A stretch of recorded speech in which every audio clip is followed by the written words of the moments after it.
The accidental death of a railway. In 1969, an Italian anarchist, Pino Pinelli, died when he accidentally fell from the window of a police building. He was being interrogated for political crimes at the time. His death was remembered in the play Accidental Death of an Anarchist. Political dissidents don't just die by accident. Neither do railways. This episode will look at how false narratives lead to the death of Australian railways. Australia is dry. Most of its population live in the wetter parts, where coastal mountain ranges make the air drop its rain. Wurundjeri lands around Naarm, also called Melbourne, are green and lush. In our first episode, we looked at the Luckiest Line, a railway in the Nillumbik area of the Middle Birrarung Gorges, a line that survived unexpectedly into this era. East from Nillumbik, we are in the upper reaches of Birrarung Yallock. We see the area's natural beauty, even after 187 years of European invasion. Fog sits on the valley, and we can't make out the railway below. It ran from Naarm to Corandurk, a place known to Europeans as Healesville. It closed in government service 91 years after it was built. Part of the line is in use today by a local volunteer group. This is a land of heroes like William Barrack, Jagga Jagga and Simon Wonga, headmen of the Wurundjeri who resisted the invasion. A bloody battle took place here at Yering, where this mad professor nearly had his wedding. The resistance continued at the Corandurk mission camp, which concentrated Aboriginal people from all Victorian nations. The scars, like those in the land, are still healing.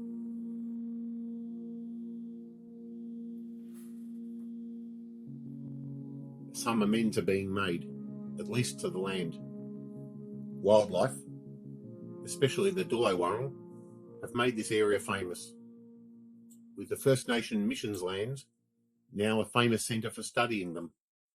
An irony that native animals were getting the safety the native men and women lacked. Let's look at the railway more closely. Only 3 years after the invasion, Europeans colonised this land. Today, it grows great wine and beef, and the timber getting of earlier times is all but gone. Tourism is a major industry, with an art gallery, the wildlife sanctuary, ballooning, and of course the railway.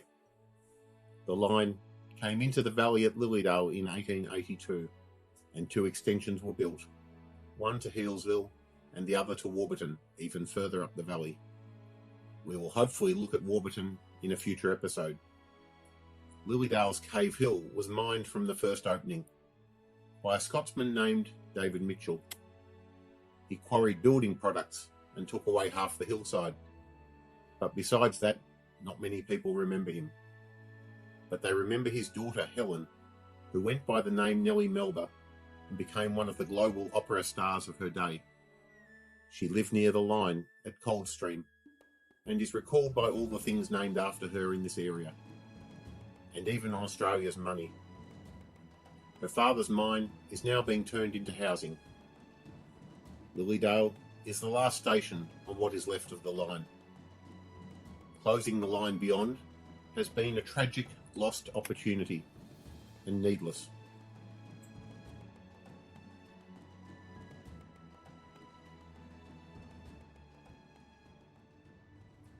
We should never lose sight of how governments today, like the current Andrews government, have found the funds to completely rebuild the line this far. The far smaller sums could have provided a viable alternative to closure. This line was actually well looked after for much of its life. In the 1930s, as this diagram shows, the line had heavy rail and deep ballast, and was able to support all but the heaviest type of steam locomotives. This heavy beast, number A2986, was withdrawn from government service in 1963, and its final run that year was an excursion train to Healesville. Until the 1930s, it also had the longest wooden viaduct in the state, from Yering to Yarra Glen. It was steadily filled in as an economy measure until only the river crossing itself remained. It never got the electric wire, unlike its fellow line to Nillumbik. Instead, an unusual train ran, with the suburban train pulling country cars to the end of the wire at Lilydale and a steam engine beyond. The line was popular for excursions, for its tunnel at Tarrawarra, one of very few in Victoria. 1969 was the year it began to be in the government's sights. A false narrative had to be made. Their man, Henry Bland, 40 years a lord, wrote a report calling for its closure, though the losses he quoted were minor. By his figures, it was costing the same as a couple of suburban houses each year. Today, the Minister Jacinta Allen would have that sort of money in her desk drawer.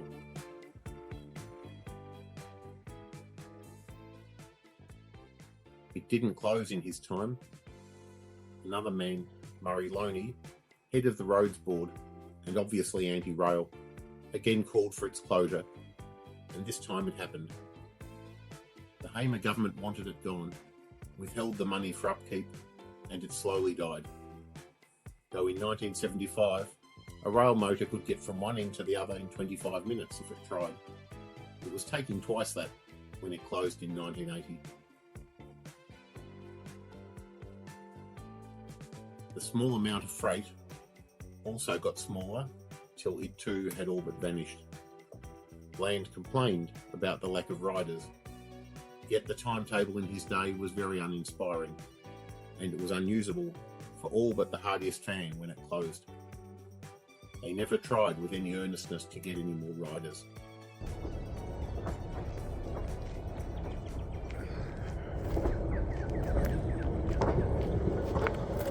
And even the costs they whinged about were never challenged. The number of staff, nor the technology used. This tale was repeated many times around the state and nation. Some faraway lines really had no hope, but here on the edge of the commuter belt, it should have had more. It is a narrative that has been constructed for you, repeated many times in government papers, and by folk you know. Railways cost too much and lose money. They can't be saved. People prefer driving. Trains are old news, except it's wrong. The townsfolk thought so too. But here is where the madness began. Since the line closed, it has had vast piles of money spent on it, easily enough to have kept it. It is the plot of the great 1970s spoof Yes Minister, surely. Let's look at each outlay. 3 years after closing, it received the Commonwealth Employment Grant of $4 million in 2 payments, and much more in recent times. Here we see Matthew Guy, Liberal leader, promising millions. Labor matched it, and now that money is being spent. In the end, after many squabbles, the government caved in and removed the track from Lilydale to Yering at a cost of $4.2 million in 2018. Again, this was a discretionary outlay. How can we say we know how much it would have taken to save it? We do have some primary evidence. We know that the incoming Labor government in 1982 carried out its promise to restore and upgrade the 15-kilometre long line from Strathmerton to Cobram on Yorta Yorta country on the Dongala or Murray River. It was quoted in that year's budget. The work done lifted the track quality from barely fit for trains up to Class 3 or 95 kilometres per hour. In fact, this was a higher standard than the remaining line in use as far as Shepparton. The Healesville line would have needed a bit more work, especially on bridges, but not a lot more. Heavier rail, new sleepers, and Armco pipes like these ones, or small ferro-concrete openings, should have been enough. Like the Eltham trestle we saw in episode 1, the Yarra Glen trestle could have remained with a bit of love and care. We know in 1969 that pipes were an option. This is what they did that year on the Hurstbridge line. Loney also complained about the lack of a suitable train to run on it. He needn't have bothered. In fact, he would have known this was a lie. He knew this rail car, made by Tulloch in New South Wales, would have done the trick.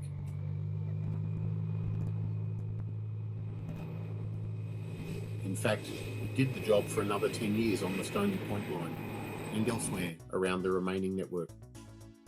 Here we see it at Daylesford, in occasional use for tourists to this day.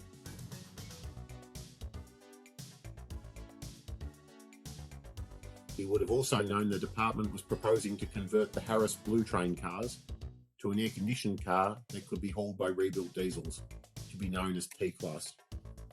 They started work only a few years after the line closed.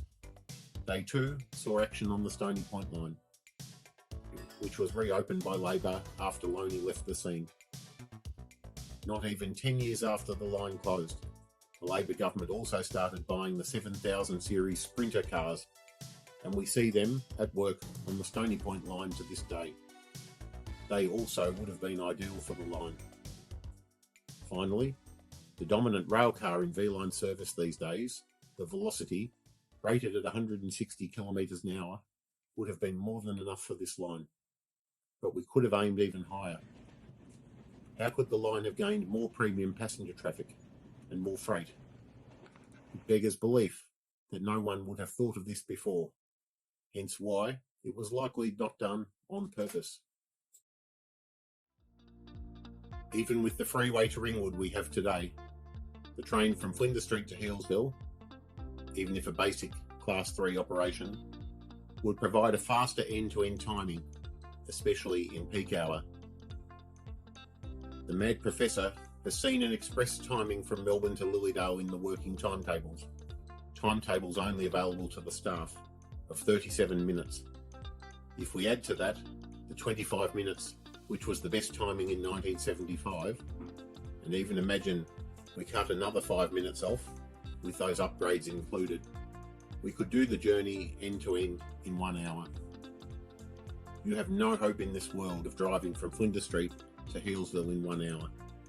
You can see here a typical journey along the M3 Eastern Freeway and Melbourne Highway. Around 1 hour 40 minutes for 63 kilometres at peak time. And such a train would not only serve the valley, but the Mullen watershed stations as far as Ringwood too.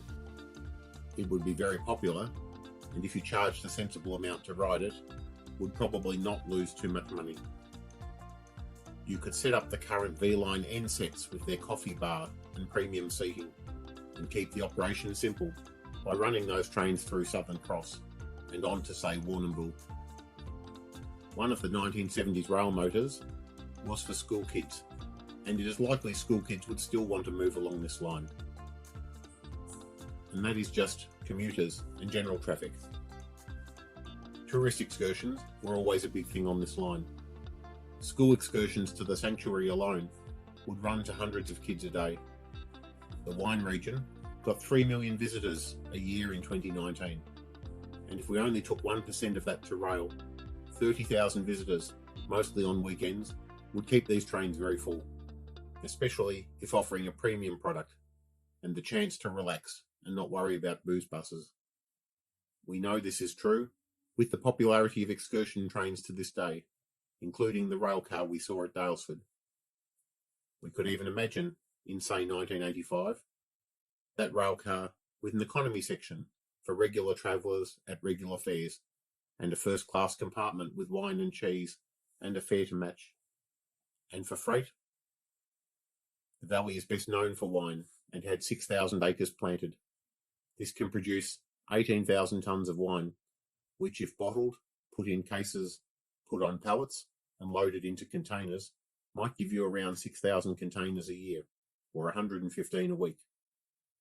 Now, of course, much of the wine is consumed locally or sold at the cellar door. But if half of that was loaded onto a train at an intermodal stand, say at Tarrawarra, that would be a decent train, likely a profitable one. Dairy and beef is also produced in the valley.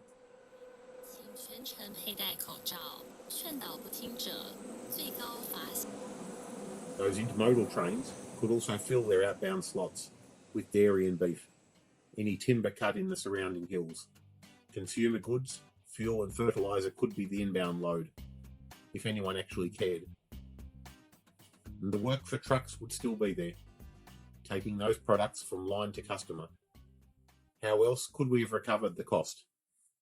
Neither Bland nor Loney made any real effort to see how the railways might cut their costs. Of course, crewing on the train, on the stations, and along the line needed to be lowered. We now have driver-only trains, unattended stations, ticket machines, and other labour-saving tricks. And keeping the track up to scratch would have been both cheaper and better. It needed the heavy equipment we now see everywhere. It needed the bridges replaced with pipes, and the sleepers moved to concrete or steel, and the maintenance task carried out a couple of times a year, maybe with the line completely shut for that. We didn't see this reality because nobody actually tried. Instead, they tried the opposite, run the line down until it had to be closed. But keeping it at 95 kilometres an hour and well kept would have been cheaper than what they did, and better, and the line would still be there. And it is not even ridiculous to imagine it wired for electric trains. The Nillumbik line we saw in episode 1 had that, and it was also in the bush outside a city. In a future episode, we will look at why Australia never had widespread wiring for electrics. This reality has been lost, and the best we might hope for is the current tourist group, running from Healesville to the tunnel, eventually puts it back as far as Yarra Glen, and then they can run steam trains on this orphaned piece of line. Next time on Radically Rethinking Railways, we will look at how Australian railways suffer from public policy and how it is poorly done. We will look at examples overseas where public policy helps the railways rather than hinder them. See you then.